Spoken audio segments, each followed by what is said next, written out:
Melchora Aquino, Gabriela Silang at Presidente Cory Aquino. Ilan lamang sila sa mga Pilipinang nag-alay ng panahon at lakas para sa kalayaan at kapakanan ng bawat Pilipina. Magandang araw sa lahat ng nagpapahalaga sa kontribusyon ng kababaihan sa ating pang-araw-araw na tagumpay.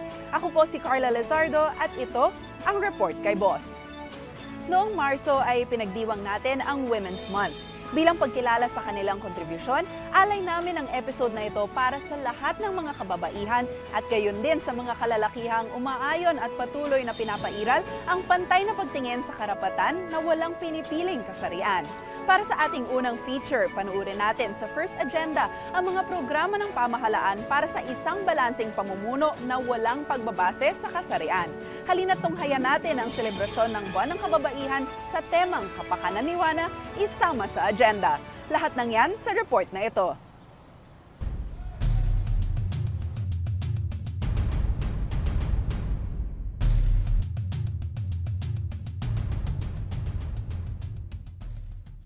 Noong March 1, 1988, idineklara ni dating Pangulong Corazon C. Aquino ang unang linggo ng Marso bilang Women's Week at ang petsa ng March 8 bilang Women's Rights and International Peace Day.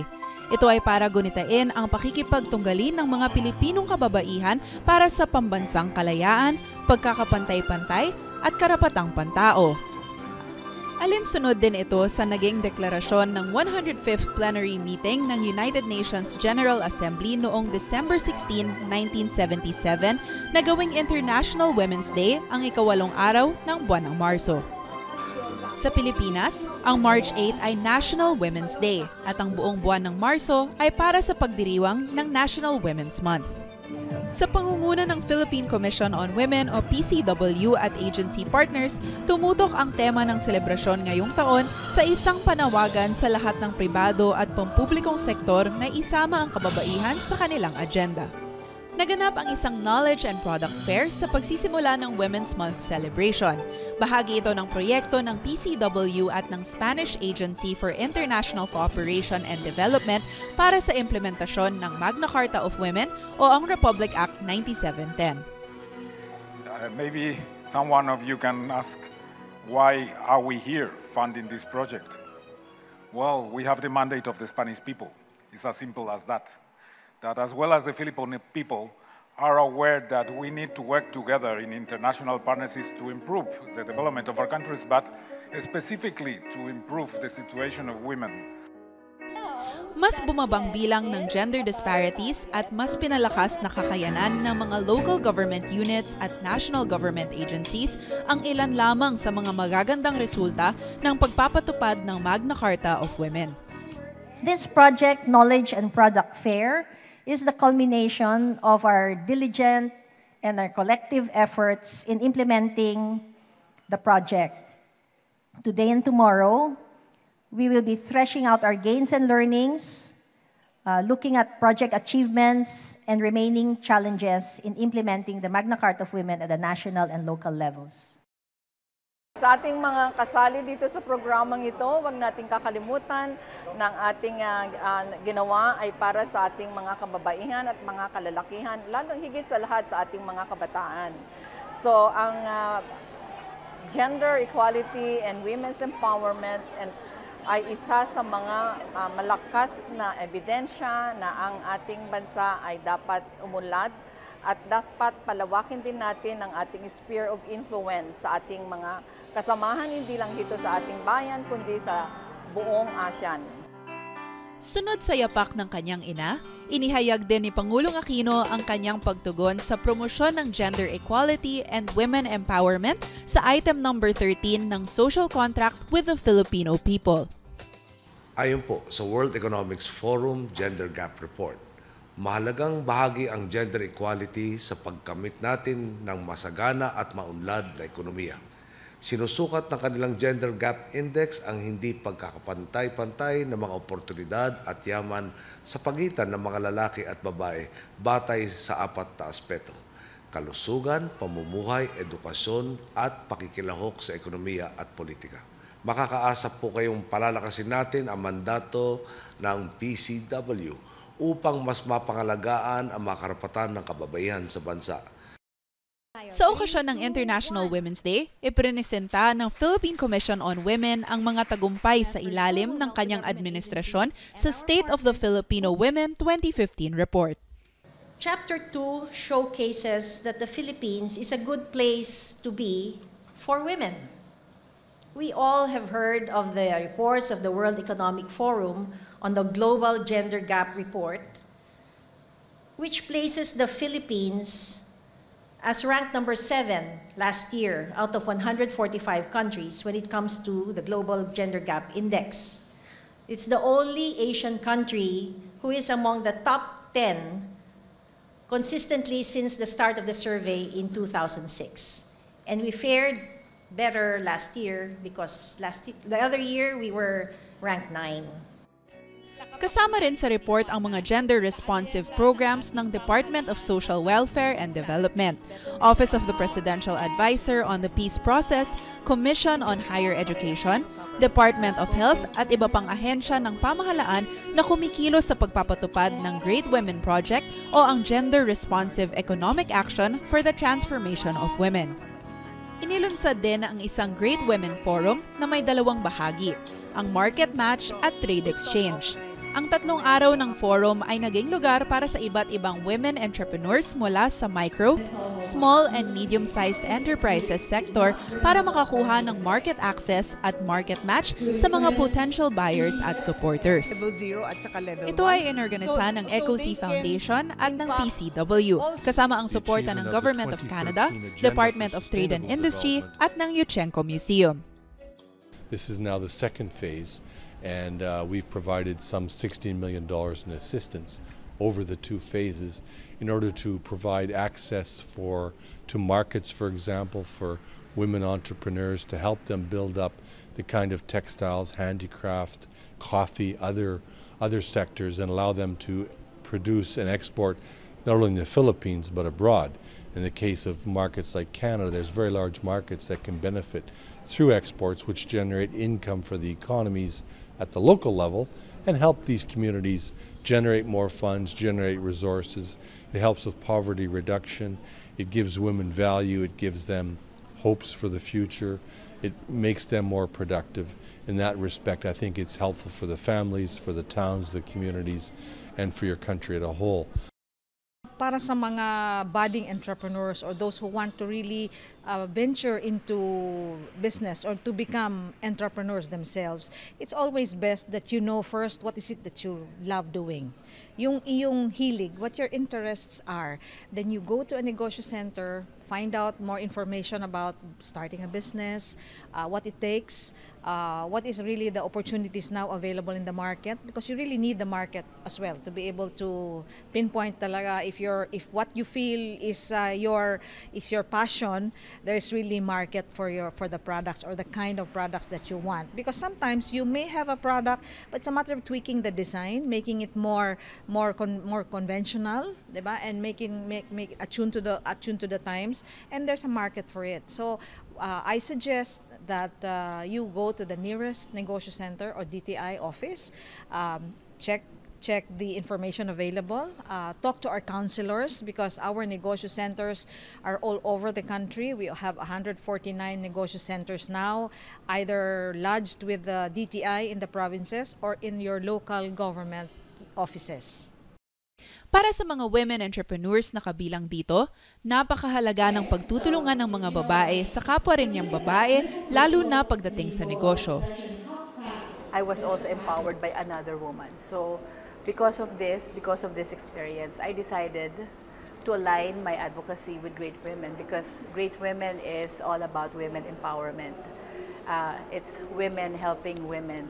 Our main goal, our main goal when we started this platform for the Bagobo women is for them to start once again the appreciation for their culture and tradition. That's number 1. Number 2, to have a very sustainable livelihood. And number 3 is the continuous appreciation for their culture and tradition. We have worked mostly with the DOST specifically the Philippine Textile Research Institute. As a manufacturer, most of my interest, syempre, is in textile. In the Philippines, sa totoo lang, wala na tayong textile industry. But what we are trying to do is to revive it with the help of PTRI. We are trying to find locally available fiber and then be able to turn them into textile that we can use in our apparel, in the products that we manufacture. Don't be afraid to develop on an idea and share it with other women who have similar principles of growing a business or getting into business, seeking financial empowerment, because you never know what new ideas may spring and what several minds get to develop.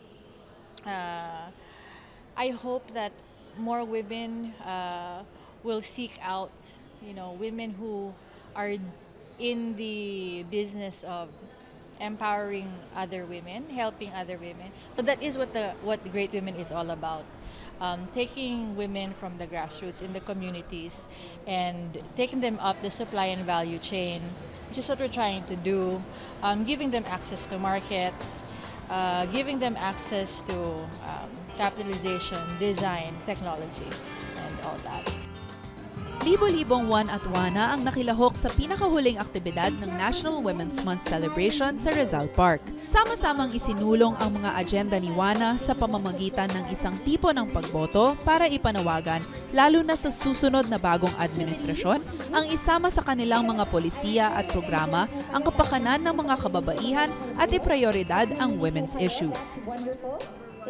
One is the issue of the women's vote.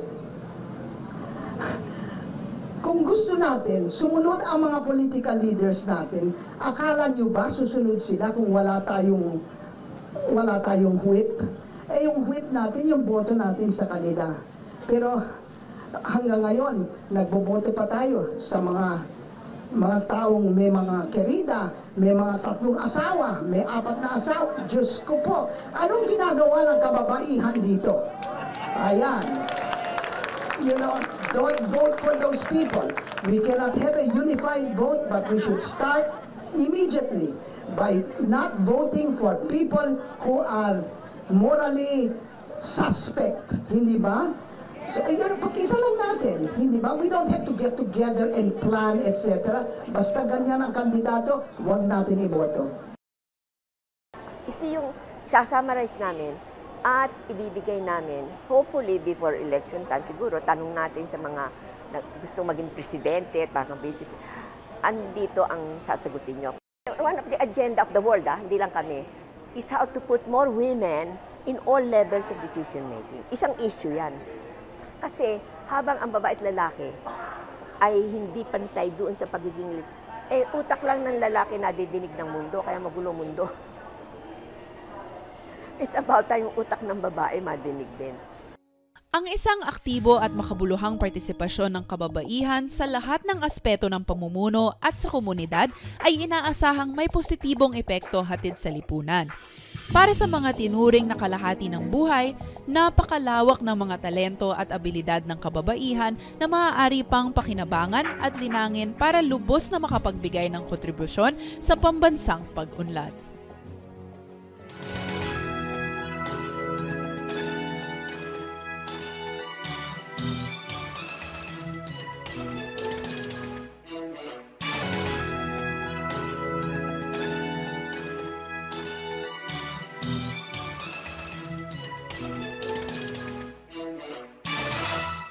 Ito pa rin ang report kay Boss. Kung dati-dati itinuturing lang na isang biktima ng mga putukan at karahasan sa Mindanao, ngayon naman ang kababaihan na ang nangunguna upang isulong ang kapayapaan at karapatan ng mga kapatid nating Bangsamoro. Alamin ang kwento nila dito sa Special Report.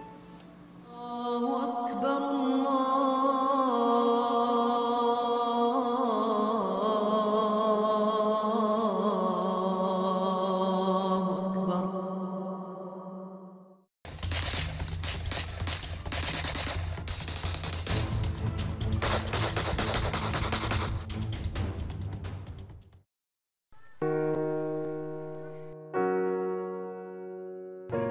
gaya ng mga ibang bata sa mga evacuation center, naranasan ko din ng ma-displace at hindi naging madali.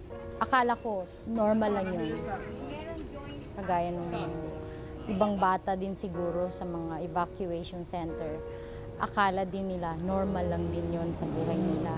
Yung mga hirap na nararanasan nila ngayon, akala din nila normal lang yun. Kapag sila nadi-displace, na napuputol ang kanilang pag-aaral, na-uproot sila sa pag-aaral. Ganon din kami noon. Of course, natitigil kami sa pag-aaral, nahihirapan kami sa araw-araw na pamumuhay, malayo sa kung ano yung dapat na pangangailangan namin. Sobrang hirap. Pero yung panahon namin, mas sobrang hirap dahil walang intervention. Walang intervention from any institution na naranasan ko noon.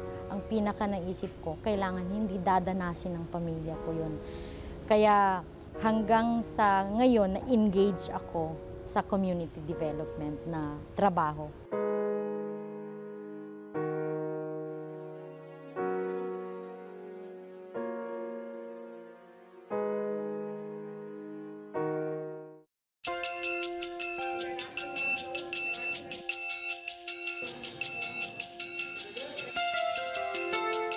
Ang Moro Women Development and Cultural Center or MODEC ay organisasyon ng mga kababaihan kung saan binuo ito para ma-provide yung multifaceted needs ng Bangsamoro women, especially those women in conflict-affected areas. It envisions a community where women's participation is recognized and space for cultural preservation is provided. Ang programa namin ay nakabase sa anong pangangailangan ng community. Dumaan kami sa internal and external scanning. So tiningnan namin kung anong suited sa communities na programs and services. Regarding naman sa conflict mitigation, actually kung sa tingin namin, wala naman ding pagkakaiba yung babae at sa lalaki. Siguro nandun lang sa babae yung sinasabi nilang mother care. Nandun kasi yung respeto. Nandun yung nasa culture kasi namin na pag babae, nire-respeto.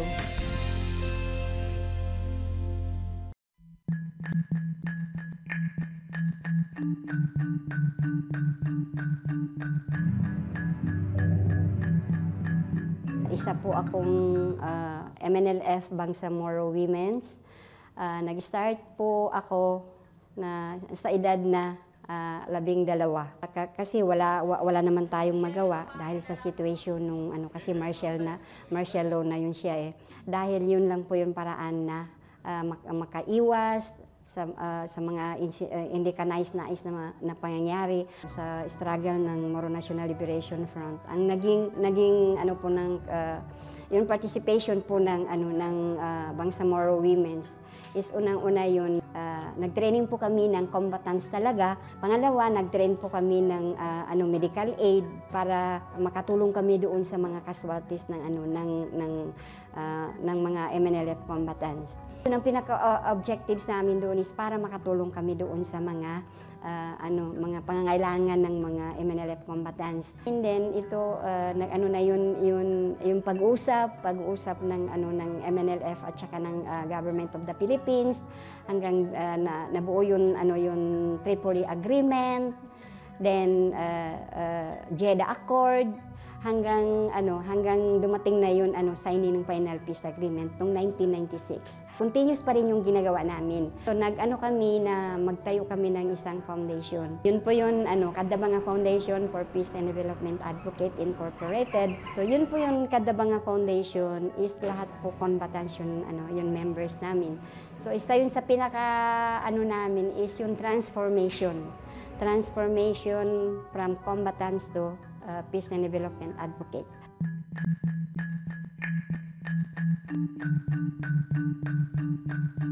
Ang konsepto kasi usually sa gender, yung sabi anong kaya ng lalaki, kaya din ng babae. Sa bandang yan, lagi naming naiuugnay sa kapasidad. Hindi kung equal kayo, pero sa amin, depende yun sa kakayahan mo. Depende sa naatasan na nararapat na gawin mo bilang isang babae. Kung ano yung nakasaad sa Quran na role namin, yun talagang pinangahawakan namin. In which, hindi talaga totally nasabi na parehong role ang babae at lalaki. Hindi in all sense of the word equal ang babae at lalaki. Sana maklaro yung salita niya. Equity, di ba? Kung ano lang yung kakayahan mo, yun ang iaatang sa yung balikat. Napakaganda, di ba? No? Bilang babae, alam natin biologically, iba talaga tayo.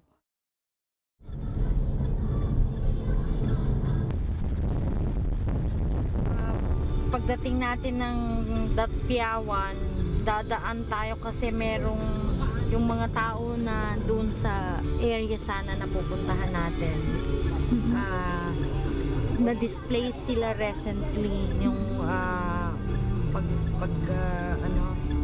yung operasyon ng military against PIFF. So naging affected yung lugar nila. And then for the meantime, nandyan sila ngayon sa may Datpiawan. May evacuation center dyan kung saan doon na sila namamalagi.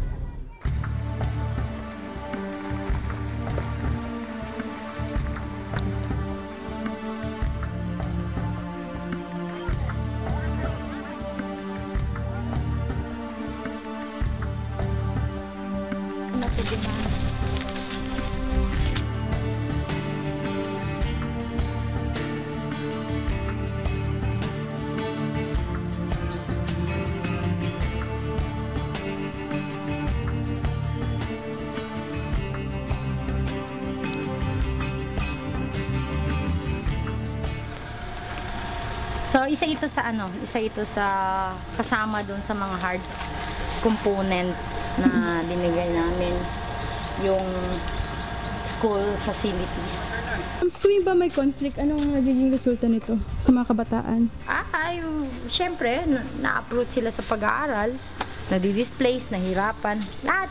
So, ang pinaka masakit na impact nun, nawawalan sila ng gana sa pag-aaral. Nagiging normal na sa kanila yun. Kasi parang naisip nila, kagaya ng mga magulang nila, hindi naman din nagtapos. Wawakasan itong kaguluhan na to kung makakapag-aral na ang lahat ng mga Bangsamoro. Pero paano mangyayari yun kung ganito lang din?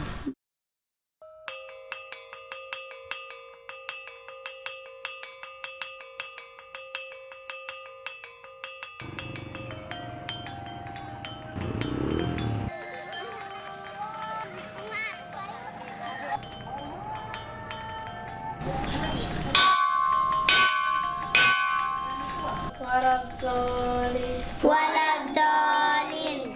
Amin. Amin. Rabbana. Atina. Ako po si Karina Nerva, galing lumaki sa Naga City. Isa po ako sa mga 11 na volunteer teachers dito sa mga private madrasa sa Maguindanao. Karamihan sa mga bata, hindi nakakapag-aral, lalo na kung may gulo. At the same time, yung mga magulang nila, hindi nila na-realize ang value ng education kasi nung sila'y lumalaki, nung time na kailangan nila mag-aral, sila yung mga naipit sa gulo. So, wala sa kanya, walang motivation na yung mga bata na pumasok. At the same time, walang teacher, walang mga libro. Siguro, it's about time na bigyan na natin ng natatamang atensyon, lalo na ang education sa Bangsamoro. Pero, ang pinaka-hope talaga ay maturuan itong mga bata, ma-educate sila, maturuan sila ano ang pwede nilang gawin. Kasi hindi tayong mga nasa labas ng Bangsamoro ang magsasabi sa kanila kung anong gagawin nila. Nasa mga bata talaga, nandun sa mga bata yung hope na pag na-educate sila ng maganda, malaman nila kung anong dapat gawin nila para sa Bangsamoro, sarili nilang bayan, sila mismo ang mag-act upon it. Hindi tayo ang magsasabi sa kanila kung anong gagawin nyo kasi sila lang po ang may right na magsabi kung ano ang nararapat para sa kanila. Kung ano yung karapatan nila, kung ano yung karapatan ng mga Pilipino, yun din ang karapatan ng mga Moro. Dahil sila ay Pilipino din. Unawain nila kami. Intindihin nila kung ano yung situation namin dito. Dapat tanggapin nila kami. Sana po ipagpatuloy natin yung nasimulan na kasi marami ng buhay ang naibuwis. Sana naman darating ang panahon or may mga hakbang na magawa upang lalong maipaintindi sa tao kung ano talaga yung Bangsang Moro, kung ano ang tunay nilang pagkatao. Sila ay kaakibat sa tagumpay sa pag-unlad ng Pilipinas. Ang pinaka-hope ko lang talaga na sana yung konting footprint na naiwan namin dito, sana magtuloy-tuloy siya.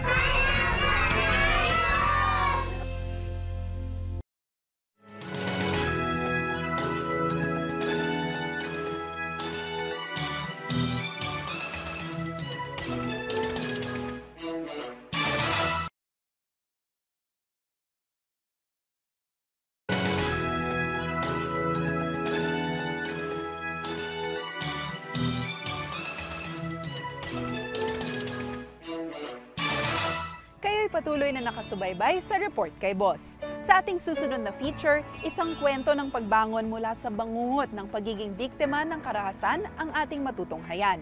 Isang kwento ng 59 anyos na si Pasita at ang kanyang paglimot sa anino ng malagim na nakaraan. Narito na ang First Agenda.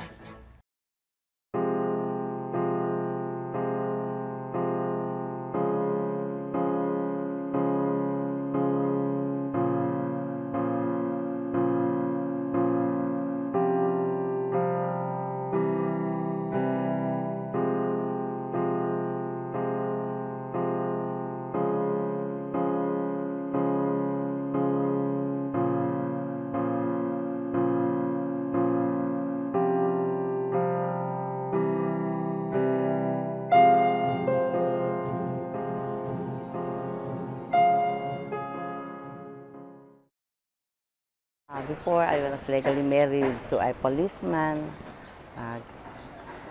Time comes na I got involved in drugs. That's why I was separated from him. So, twist ang life ko. Kasi before talaga masasabi kong sagana yung buhay ko, maganda yung buhay na hinaharap ko. At saka dati nagtatrabaho ako. I was working at the family clinic hospital. Being a secretary of a doctor. Pero nag-quit na rin ako kasi because nga gagamit na ako ng drugs. I can say I have everything, house and lot, talagang meron na. We bought it at the time of our marriage, so that is a conjugal property. Now I've lost it, everything. Because of that, money, jewelry, before meron ako talaga. Nag-close account ako dahil din sa drugs. Nung hindi na ako makabalik sa husband ko, may namit ako na yun yung naging father ng anak ko. Kaya lang, hindi rin kami naging successful kasi minsan pag wala siyang kontrata sa trabaho, hindi nagpapakita sa akin. Tinuloy ko yung pagpe-pregnant ko. Kaso after, i-stop ko yung bisyo ko na-stop ko for the sake of the baby. Pero after that, nabalik na naman ako sa gano'n. Tapos, third, na-meet ko naman to. Ito na yung gumawa sa akin na pareho rin kami kasi naggagamit, ganyan.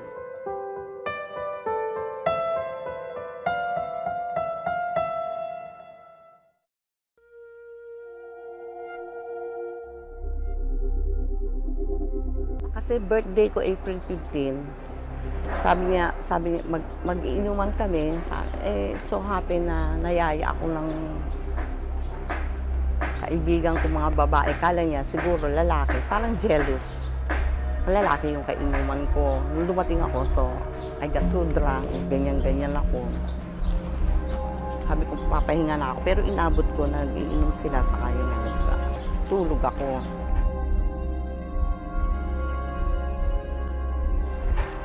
Tapos yun nga, nagising ako. Na parang nakahubad na yung ano ko, yung, kasi lagi akong nakamaong noon. Nagising na ako, hinihila yung paa ko.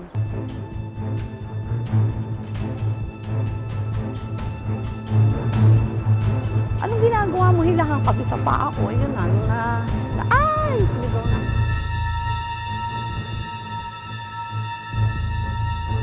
Tapos sigaw ako ng sigaw. Ng saklolo, wala naman nagre-rescue, wala nakakarinig kasi dalawa lang kami sa loob ng bahay. Ngayon, ang tagal bago pa ako na-rescue, kabukasan pa. Kasi tapos in fact, dalawa nga yung kaso niya, kaso niya sa akin isang serious physical injury sa threat kasi sinakal niya pa ako Akala ko nga papatayin ako. Kasi sabi niya, hingi ka pa ng saklolo, papatayin kita. Sabi niya, akala ko talagang mamamatay, hindi na ako makahinga Tapos, Diyos ko, pag sabi ko yung Diyos ko, binitawan niya ako siguro nag-second thought na hindi na ituloy, binitawan niya. Yun na, may nangyari na. Nabalian na ako. Palakad-lakad siya, natatakot ako kasi ilog na yung namin. Baka ihulog ako sa ilog.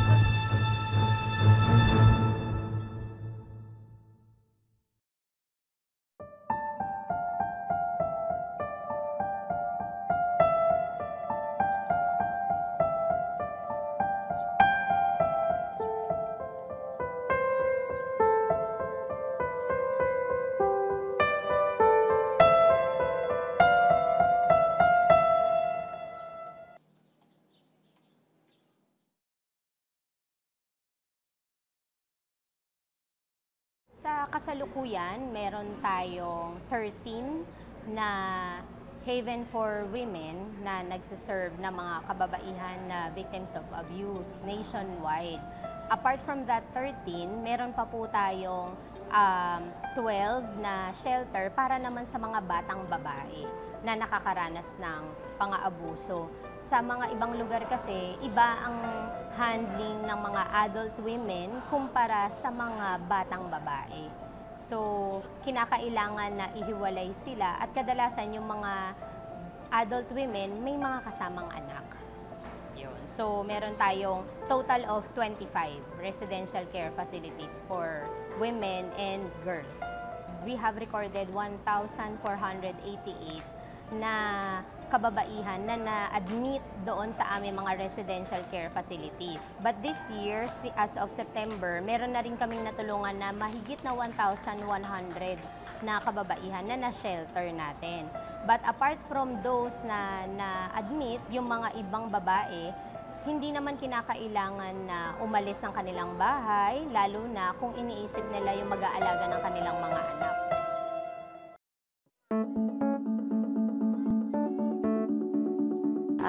Ang Haven for Women is nagki-cater siya ng 97 cases. Some are dependents. Then iba-iba ang kategorya niya. Meron diyang trafficking in person, engaged in prostitution, physically abused. Meron din tayo mga rape victim, incest. Then yung mga women in special difficult situation or emergency situation. So, sa mga activities or sa programs and services na meron tayo dito, we have the social service is primarily focusing on the interventions using the social work method such as casework, group work, and family sessions and meetings, therapy. So, with the psychological naman, lahat ng kliyentes nagkakaroon ng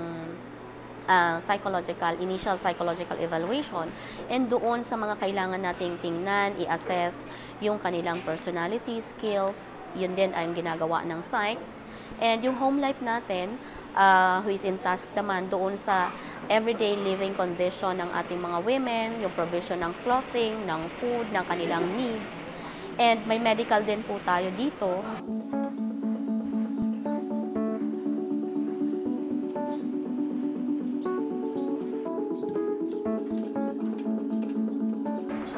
Pagdating ko rito, safe na ako, na hindi na ako mag-aalala na ako. Parang, yun nga, yung shelter. Kasi importante nga yun. Kasi naranasan ko nga yung nireject ako, tapos kung saan-saan ako, hindi rin na ako nila maalagaan. Hindi rin ako pwede magstay ng matagal kasi pabigat na nga ako, ganyan. So, kaya lang dito, medyo nahiyarin ako. Nagwawala ako. Misigaw ako para kung luka-luka, iaaway ko pa sila. Tinanggap na kasi hindi naman nila naintindihan yung feeling ko na hindi ko kasi matanggap yung I cannot accept the fact na disabled na ako dahil sa ginawa niya sa akin na dating normally na nagkampanya, malakad, tapos biglang ganito. Wala pa kasi akong wheelchair nung dito, nandun lang ako sa kwarto. Tapos yung pinagamit na nila, may wheelchair na ako, ito, nilagyan na nila. Nakaka-attend na ako ng mga outreach. Medyo parang isa yun, nahil ako. Pag-attend ng Bible study, ganyan. Tapos na yung mga tinatawag kami mga counseling, yun na, na-overcome ko yung mga dinadala ko. Tuloy pa rin ang awit ng buhay ko, bago man ang hugis ng puso. Handa na kong mamuli ng ating mundo, pagkatuloy pa rin.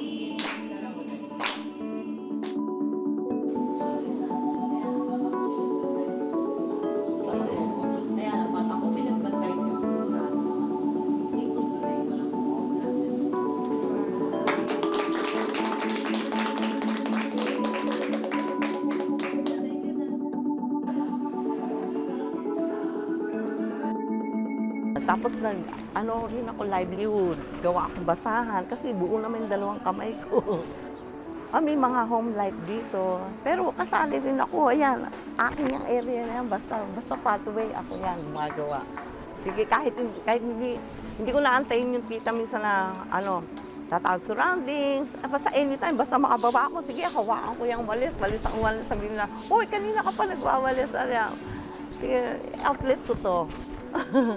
Nakakatulong din sa akin. Minsan nag-iisip din ako kasi ang hirap talagang yung past mo makalimutan.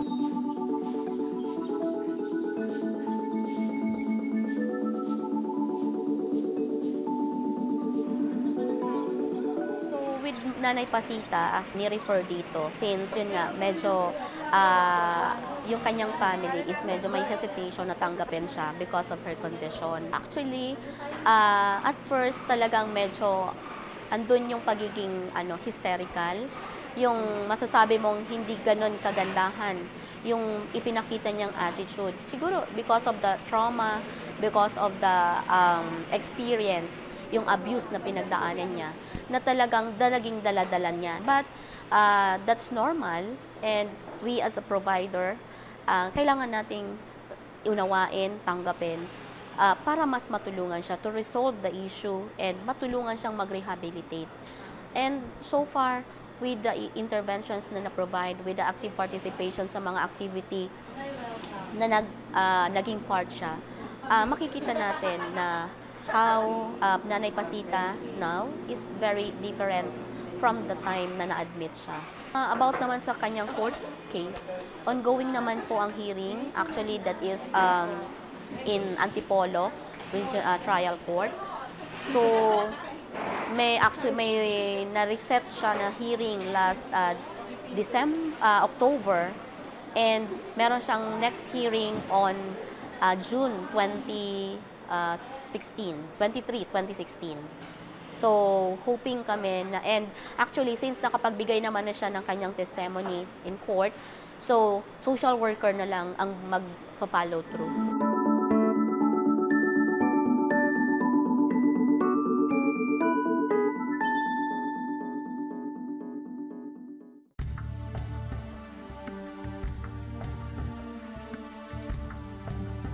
So, ang Departamento, DSWD, kasama sa ating technical assistance ay ang pakikipagtulungan sa ibang government agency. So tayo, tinutulungan natin sila in understanding vow, paano ito hinahandle, at yung tinatawag na referral system, saan ba dadalhin.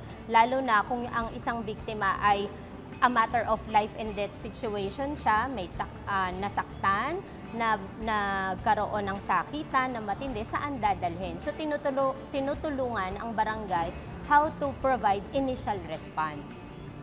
Para kahit na walang social worker, agad-agad matutulungan ang isang babae na nangangailangan. Ang DSWD ang lead ng tinatawag na National Interagency Council on Violence Against Women and Their Children. So kami, sa pangunguna ng aming Undersecretary for Operations, ay kami ang nagko-convene ng National Committee. At itong committee na ito ay cascaded. Meron ito sa regional, sa provincial at sa municipal and city level. So ito ay isang committee na kung saan binubuo ng iba't ibang ahensya. Kagagay, ang co-lead namin ay ang DILG, ang Secretariat ay PCW. Philippine Commission on Women is our partner in terms of many things, especially gender mainstreaming, no, dito sa departamento.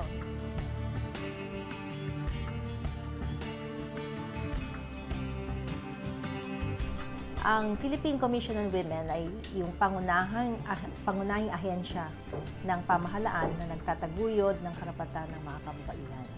So ang mandato po namin ay sinisigurado po namin na lahat ng mga sangay ng pamahalaan ay may pagtingin sa pagkakapantay-pantay ng kababaihan at kalalakihan. Meron rin po kaming ginanap na forum ng mga kalalakihan. Ito ay in partnership with POPCOM at DSWD. So ngayon, may pagtuon rin tayo, mag-focus rin tayo na ang mga kalalakihan may malaking papel para mabago rin yung kanilang pananaw. Karamihan sa naitatala sa mga PNP, sa DSWD, pati sa survey ng Philippine Statistical Authority, mga kababaihan karamihan ay nabibiktima. At ang karamihan ng mga nang bibiktima o perpetrator ay mga kalalakihan. Kaya kailangan mapagsabihan din at mamulat ang mga kalalakihan na dapat tigilan.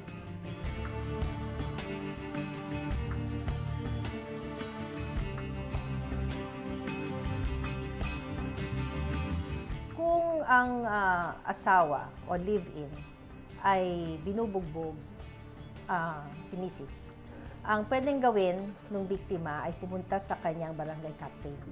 Nasa RA 9262 yan, Anti-Violence Against Women and Their Children Act. At ang barangay captain, or kung wala yung barangay captain, barangay counselor, ay pwedeng mag-issue ng barangay protection order for 15 days para mahimasmasan sila. I mean, para makapag-isip yung babae kung gusto ba niyang ituloy ang pagsampa ng kaso sa korte. No? At within those, pwede niyang isumbong sa pulis. Ang importance sa barangay protection order, lalo na kung talagang binubugbog, ay maprotektahan siya. Alis muna yung perpetrator, yung asawa ng bubugbog, away from the victim.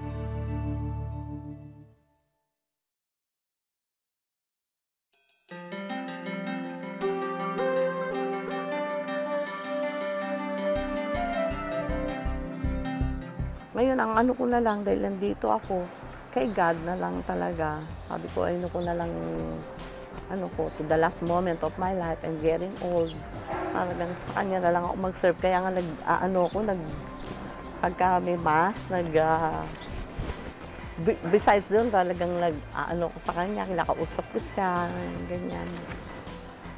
Ganun na lang. Papasalamat ako kasi dito ako napunta. Hindi ko nga alam na may mga ganito, ganyan pala. Masaya. Okay naman ngayon. Future plan with Nanay Pasita. So, once na ma-establish na ang kanyang family at makapag-decide whether i-accept nila yung kanyang kapatid, then eventually, reintegration. But if maging hindi feasible yung acceptance with her condition, then we will take into consideration some alternative options. So, I think for possible transfer in other facility that is catering for the older person. Personally, ako bilang isang social worker who is concerned for the welfare ni Nanay Pasita, ang gusto ko pa rin talagang i-pursue yung family reintegration since siya ay may nag-iisang anak na nangangailangan din ng guidance niya. So ang gusto nating mensahe sa bawat isa at sa lahat ng tao na ang paghinto sa karahasan ay laban ng lahat. Hindi ito laban lang ng DSWD at lalong hindi ito laban lang ng gobyerno.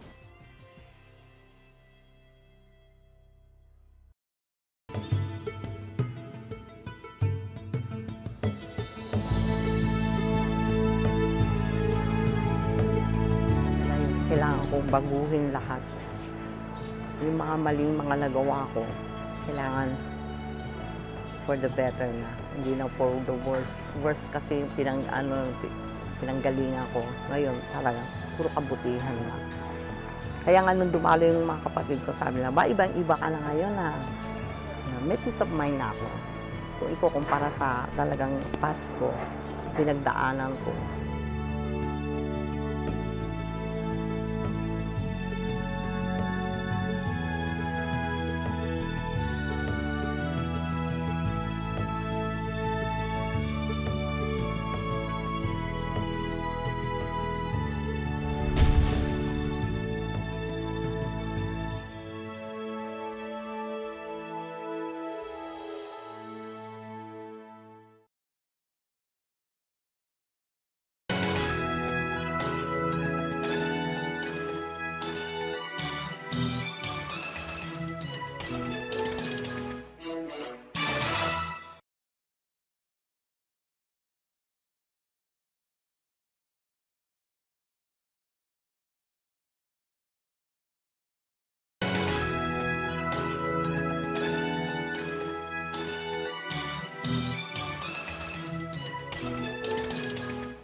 Special episode na nagbibigay pugay sa mga kababaihan.